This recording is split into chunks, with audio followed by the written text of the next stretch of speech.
This video explains how you can remove the groups that you have created in Google Sheets. So you can group the rows and similarly you can group the columns as well. So when you add the groups, you see something like this. Over here you can see that this plus button,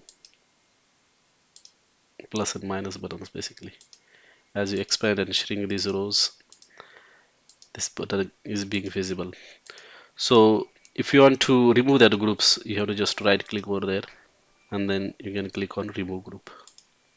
So you can see that that particular button is not visible anymore. And same way you can also remove this group as well. And same thing you can do with the groups that you have created for the columns. So column groups are visible over here just on the top of columns. So you can remove it the same way. Just right click and then click on remove group. Thank you for watching.